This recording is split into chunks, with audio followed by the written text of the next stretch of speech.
Hello guys, welcome back again and this is Shyam sir, आपके अपने Shyam sir फिर से आपके लिए एक बड़ा ही इंटरेस्टिंग वीडियो लेक्चर लेकर आए हैं जो अपने क्लास 10th में ह्यूमन आइज एंड वंडरफुल मतलब कलरफुल वर्ल्ड नाम का जो आपका चैप्टर था बच्चों, वहाँ पे हमने डिस्कस किए थे। That is atmospheric refraction. अब रिफ्रैक्शन ये वर्ड तो आपके लिए नया नहीं रहा, हमने इस चैप्टर में स्टार्टिंग में रिफ्रैक्शन फिनोमेनन आपने क्लास 10th में भी ऑलरेडी पढ़ चुके हैं। बट इस एटमॉस्फेरिक रिफ्रैक्शन फिनोमिनन के वजह से बहुत ही मतलब क्या बोलते हैं हम, एक मैजिकल फिनोमिनन हमारे अर्थ सरफेस पे हमें दिखाई देती है। और वो फिनोमिनन क्या और किस वजह से होती है, दैट इज एटमॉस्फेरिक रिफ्रैक्शन क्या होता है, सबसे पहले हम उसे समझेंगे। फिर उससे related phenomenon that is twinkling of stars, फिर वो advance and delayed sunset and sunrise, ये जो फिनोमिनन आपने क्लास 10th में डिस्कस की, बस उसी को एक बार हम फिर से यहाँ पर रिवाइज करने वाले हैं आपके लिए, ठीक है। सो एटमॉस्फेरिक रिफ्रैक्शन, सबसे पहले रिफ्रैक्शन मतलब क्या, जब भी कोई लाइट रेज ट्रैवल करती होती है और उसके बीच में एक मीडियम से जैसे वो कंटिन्यूस ट्रैवल कर रही हो, बीच में कोई मीडियम चेंज हो जाता है। अब मीडियम चेंज होता है मतलब मीडियम की अलग अलग प्रॉपर्टीज होती है, लाइक अ रिफ्रैक्टिव इंडेक्स। कोई पर्टिकुलर स्पेस में एक ही रिफ्रैक्टिव इंडेक्स होगा तो उसको हम एक सिंगल मीडियम कहेंगे। बट जैसे वो आगे बढ़ेगा, रिफ्रैक्टिव इंडेक्स में अगर चेंज हो रहा है तो हम बोलेंगे there is a change in medium. हमें लग रही तो है आसपास में पूरी एयर ही है, हमारे एटमॉस्फेयर में जो लेयर्स होती है वो आपको पता है, सबसे नीचे वाली स्ट्रेटोस्फीयर, वहां से शुरू होती है, फिर स्ट्रेटोस्फीयर, मेसोस्फीयर, सबसे लास्ट में एक्सोस्फीयर। तो these are the different layers of atmosphere. अब आप सोच रहे होंगे कि हमें तो यार पूरी एयर ही दिख रही है, फिर हमने उसको लेयर्स में क्यों डिवाइड किया? बिकॉज हर पर्टिकुलर एक डिस्टेंस के साथ उस पर्टिकुलर लेवल पर एटमॉस्फेयर में चेंजेस होती है। हम देखते हैं हमारे अर्थ सरफेस से जितनी भी हॉट एयर है वो ऊपर चली जाती है, और जो सबसे लोवेस्ट लेयर होती है हमारे एटमॉस्फेयर की, वहां पर as compare to upper layer जो एटमॉस्फेरिक टेम्परेचर होता है वो कम होता है ना। तो इस वजह से layer to layer refractive index change होते जाता है, और हमें ड्यूरिंग द मतलब जब हमारा सनराइज होता है वहां से रेज निकलती है, वो उन एटमॉस्फेयर से होते हुए हमारे अर्थ तक के पहुंचती। उसी साथ ड्यूरिंग द नाइट जो हमें ट्विंकलिंग ऑफ स्टार्स दिखते हैं, तो during the traveling of the light from that particular object to the earth surface, there are different types of layer, and that light will travel to this different layer due to the different refractive index। क्या होगा? Refraction होगा हमारा बार बार, और उसी refraction को हमें कहना है यहाँ पर एटमॉस्फेरिक रिफ्रैक्शन। तो क्या होता है, एक बार फिर से हम एटमॉस्फेरिक रिफ्रैक्शन को बच्चों यहाँ पर रिवाइज कर लेते हैं। सो क्या कह रहा है, atmospheric refraction is due to the gradual change in the refractive index of the atmosphere. हर एक लेयर की डेंसिटी अलग होती है, टेम्परेचर अलग होता है, रिफ्रैक्टिव इंडेक्स अलग होता है, इसलिए वहां पर हमने मीडियम चेंजेस होते जाते हैं। और जैसे डिफरेंट रिफ्रैक्टिव इंडेक्स चेंज हो गया एटमॉस्फेरिक लेयर के, हमें हर बार every time there is a refraction of light. आगे क्या कहता है, the refractive index of atmosphere gradually increases towards the surface of the earth. जैसे जैसे हम अपर लेयर से लोअर लेवल तक के आते जाते हैं, रिफ्रैक्टिव इंडेक्स क्या होती जाती है, चेंज होती जाती है। और कैसे चेंज होती है, इंक्रीज होते जाता है। क्यों इंक्रीज होता है? जो हॉट एयर होता है उसका रिफ्रैक्टिव इंडेक्स बच्चों as compare to the cool air कम होता है। मतलब सबसे नीचे वाली जो लेयर होती है वो ज्यादा डेंसर होती है, ज्यादा उसका रिफ्रैक्टिव इंडेक्स होता है। हमने पढ़ चुके हैं, सॉलिड और लिक्विड की बात करें तो रिफ्रैक्टिव इंडेक्स ऑफ सॉलिड ज्यादा होता है as compare to the liquid. Liquid और एयर की बात करें तो रिफ्रैक्टिव इंडेक्स ऑफ लिक्विड ज्यादा होता है एज कंपेयर टू एयर। तो उसी तरह हम अगर ऊपर से नीचे तक आते हैं लेयर टू लेयर, तो हमारा जो refractive index of the different layers होता है, मीडियम होता है, वो कंटिन्यूसली इंक्रीज होता है। और सबसे लोवेस्ट लेयर जो होती है वहां पे सबसे ज्यादा क्या होता है, रिफ्रैक्टिव इंडेक्स होता है, और वो लेयर सबसे ज्यादा मतलब डेंस होती है। So refractive index of atmosphere gradually increases, क्या लिखा है, gradually increases towards the surface of earth because the hot air above, जो ऊपर में हॉट एयर होती है, is less dense than the cool air below, जो सबसे नीचे वाली लेयर में कूल एयर होती है वो as compare to the upper layer वाली हॉट लेयर से ज्यादा डेंस होती है। दैट्स व्हाई लोअर लेवल का जो रिफ्रैक्टिव इंडेक्स जो होता है बच्चों वो ज्यादा होता है। So light gradually bends toward the normal. क्या होता है, हमने पढ़ चुके रिफ्रैक्शन ऑफ लाइट में दो टाइप्स के रिफ्रैक्शन होते हैं, एक बार रेयरर टू डेंसर और एक बार डेंसर टू रेयरर। अगर हम जा रहे तो जब हम रेयरर मीडियम से डेंसर मीडियम में आते हैं तो क्या होता है, व्हाट हैपन, याद कीजिए, सब चीजें हमने पढ़ चुके हैं। When the light rays coming from rarer medium like air to denser medium like glass, what happen, light rays bend towards the normal, है ना, ये पढ़ चुके। और अगर हम डेंसर से रेयरर की तरफ आ रहे तो light rays move away from the normal, bend away from the normal. तो यहां पर क्या हो रहा है, लाइट रेज जब अपर लेयर से नीचे तक आ रही है तो क्या हो रहा है, हमारा जो रिफ्रैक्टिव इंडेक्स है वो बढ़ते जा रहा है, मतलब अपर लेयर क्या है हमारी लेस डेंसर है, मतलब वहां पर रेयरर मीडियम है, तो हम रेयरर से डेंसर ऐसा करते हुए नीचे तक आ रहे, तो every time light bends towards the normal. So वही लिखा है, so light gradually bends toward the normal, so the real position of star become different towards, sorry क्या लिखा है, so real position of star different from its apparent position, मतलब star तो हमें कहीं यही दिख रहा है बट एक्चुअली उसकी पोजीशन कहीं ये यहां पर है। क्यों, क्योंकि जब वो लाइट रेज हमारे तक पहुंचती तो बेंड करते करते हुए हमें कोई दूसरी पोजीशन पे दिखती है, और जिसकी वजह से एक्चुअल उसकी पोजीशन तो अलग ही होती है बट हमें जो दिखती है अपरेंट इमेज वो कुछ अलग जगह पर होती है।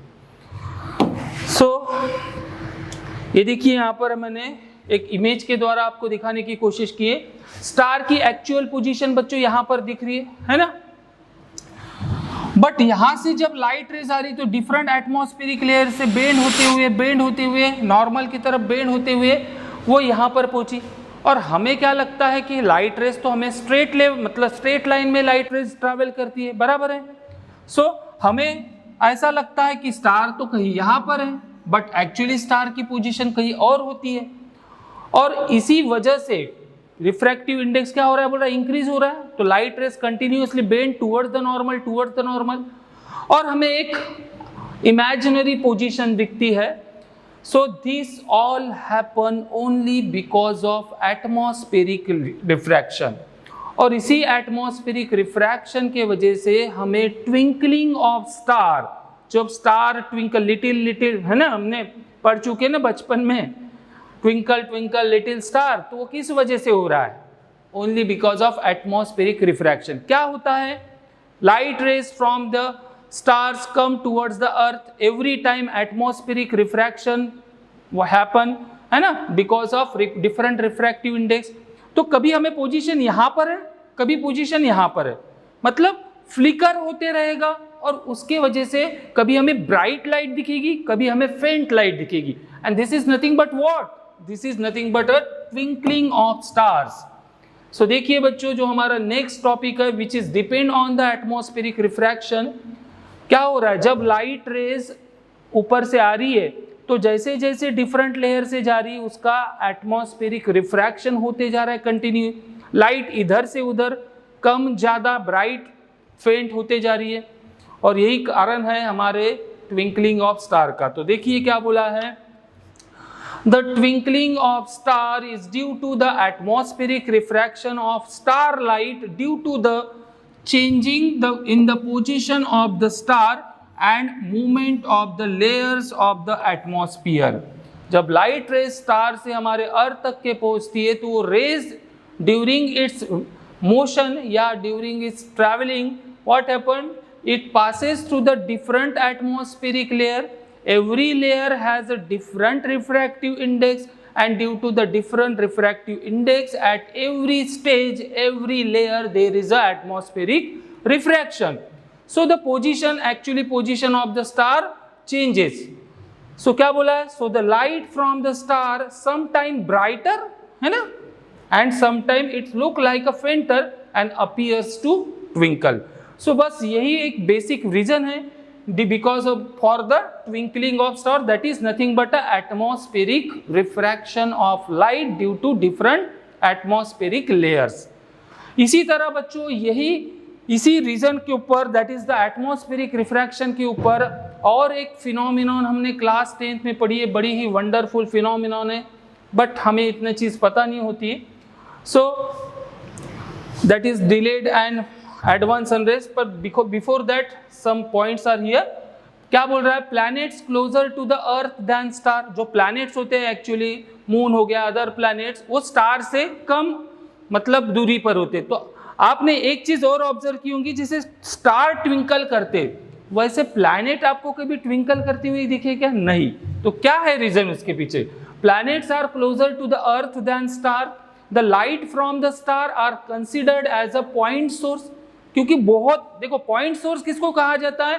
एक्चुअली स्टार का साइज तो बहुत बड़ा है, but light rays coming from that star is very very far distance from us.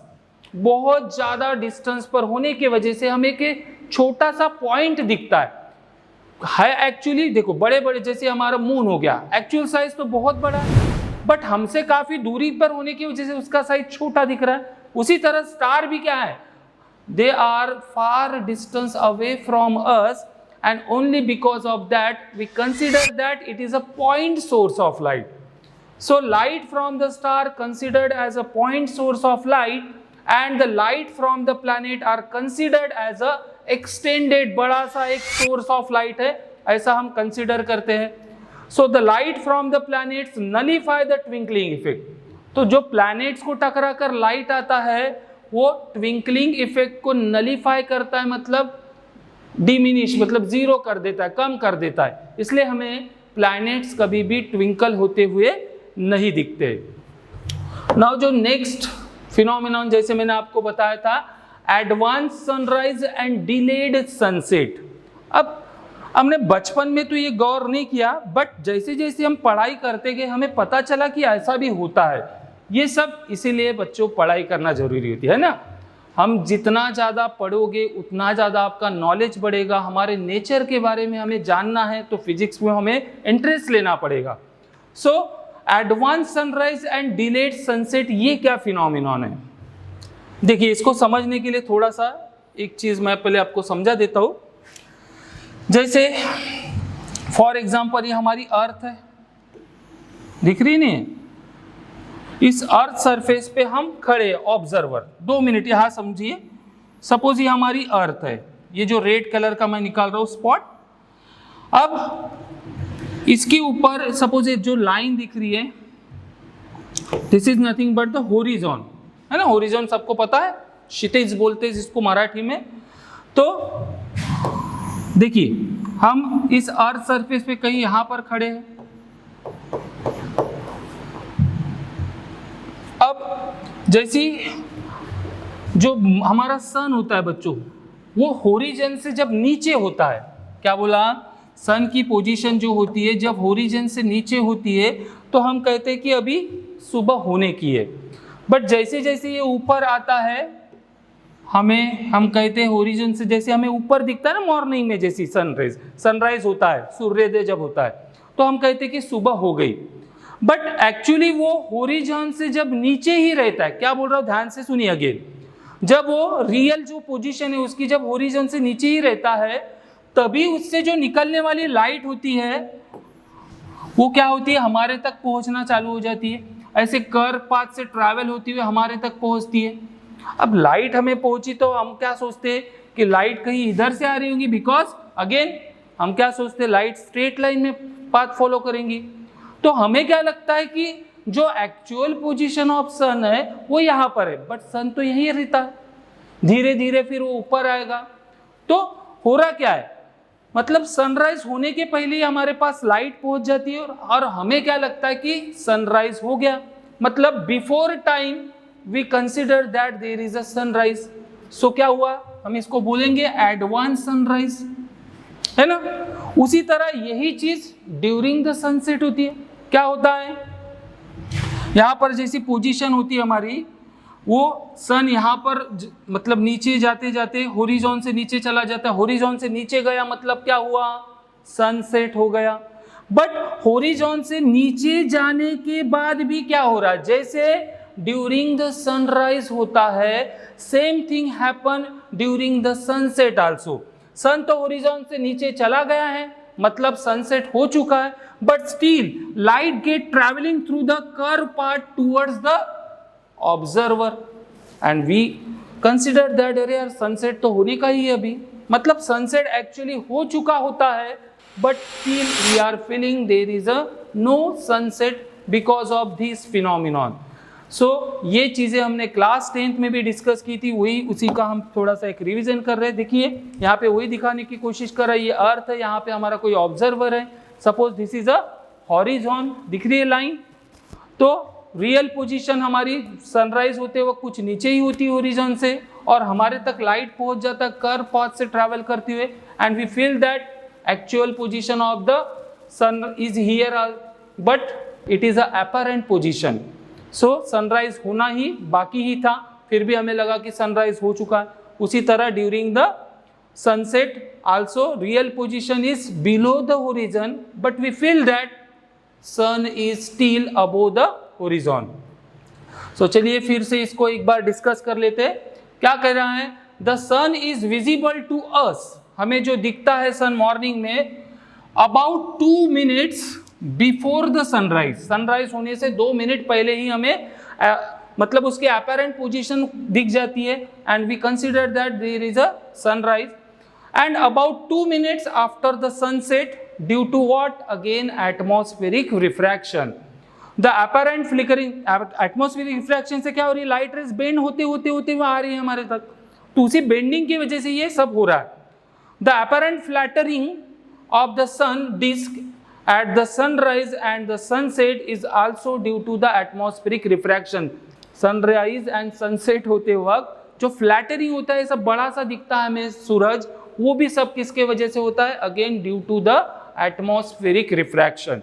तो बच्चों आज का हमारा जो टॉपिक था यही एक छोटा सा और बड़ा इंटरेस्टिंग टॉपिक था, जो आपने क्लास 10th में ऑलरेडी पढ़ चुके थे, but still we must know. अगर हम बार बार इस चीज़ को पढ़ते हैं तो हम कभी भूलते नहीं, है ना।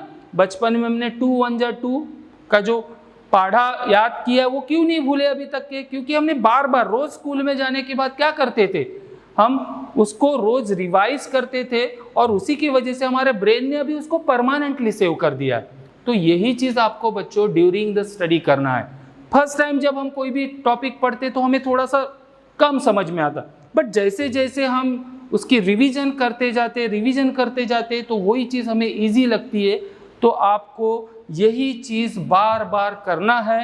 आपकी जो पढ़ाई है बच्चों लगातार होनी चाहिए, तभी आप अपने मुकाम को पा सकोगे, अपनी डेस्टिनी को छू सकोगे।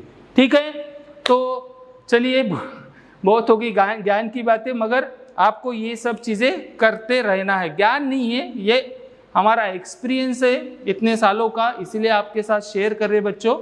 ठीक है, तो आज यही हमारा टॉपिक समाप्त होता है। मिलते हैं नए वीडियो लेक्चर में नए टॉपिक्स के साथ।